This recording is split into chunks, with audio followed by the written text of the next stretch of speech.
Tolong bujuk saya supaya sholat. Puasa saya lakukan, semua saya lakukan kecuali sholat. Ketika Allah perintahkan ibadah-ibadah yang lain, itu cukup perintah ayat saja turun. Allah perintah haji, ayat saja turun. Allah perintah puasa, ayat saja turun. Allah perintah bayar zakat, ayat saja turun. Tapi ketika Allah perintah sholat, tidak boleh ayat turun. Nabi dijemput oleh dua malaikat, kemudian diajak naik, ketemu dengan Allah untuk menerima perintah ini. Kenapa? Karena perintah ini sangat penting. Mas, saya boleh dagang, bayar zakat sambil nyanyi. Saya boleh haji sambil nyanyi. Tawaf, labbaik Allahumma labbaik, labbaik la syarika lak labbaik. Boleh. Ya, saya bayar zakat boleh sambil nyanyi. Begadang jangan begadang. Kenapa? Sholat tak boleh. Allahu Akbar. Darah muda, darahnya pada batal sholat saya. Kenapa?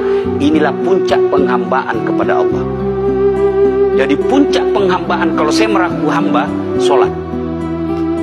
Yang paling mulia dalam tubuh kita, kepala. Adik-adik bercanda dipukul pantatmu masih senyum. Dorong dadamu masih senyum. Tapi jangan bercanda pukul kepalamu. Kau pukul kepala saya pasti saya marah. Kenapa? Harga diri di sini. Tapi ketika kita sholat, anggota tubuh yang paling mulia, kepala, rendahkan seperti kaki. Kita akan melakukan ini penting. Kalau saya sudah mulai ini. Oke. Ya, karena kalau ketika saya mau sholat, saya melihat banyak koruptor sholat. Ya, Saya melihat banyak orang sholat yang kalau saya ajak ngomong main HP, nggak punya adab. yang paling enak memang sholat tidak korupsi. Yang paling nyaman memang, paling ideal sholat jujur. Tapi wala talbisul haqqa bil batil, kata Allah. Allah tidak mencampurkan antara hak dan batil. Sholatmu beda, puasamu beda, maksiatmu beda.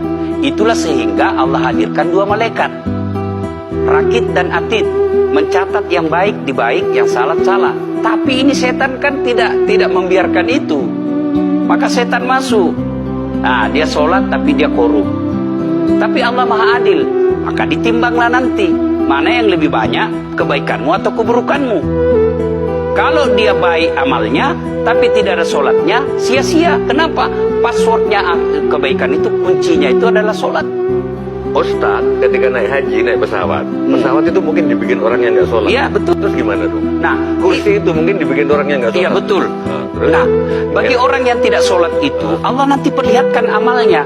Yang ciptakan listrik ini luar biasa amalnya. Iya. Saya bisa dakwah karena ada mic. Iya. Dan mic itu dari orang non-muslim yang ciptakan. Maka Allah nanti pamerkan. Ini kau punya amal.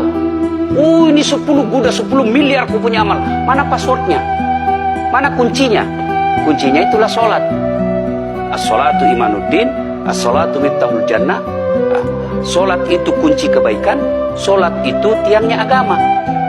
Sebuah bangunan, dia bisa berdiri tanpa dinding. Sebuah bangunan, dia bisa kokoh tanpa atap. Tapi ketika bangunan tidak punya tiang, pasti tidak kokoh. Tiang itulah dalam agama sholat. Dia tidak husuk, tidak ada urusan. Allah tidak hitung kamu husuk atau tidak. Kamu datang deh sujud sama saya. Orang haji kan melempar 3 jumroh. 1 tiang, 7 batu. Kenapa tidak dikumpul saja itu? 1 kali lempar, dak, dak, dak. Kenapa? Kenapa mesti 3 hari dan kenapa mesti 3 titik? Itu pesan moralnya, melawan setan itu perlu napas panjang. Dengar azan, jangan pikir saya tahu duit tebar itu. Tidak usah kau sholat, nanti kau tua. Anggaplah pergi sholat. Setan menyerah, tidak.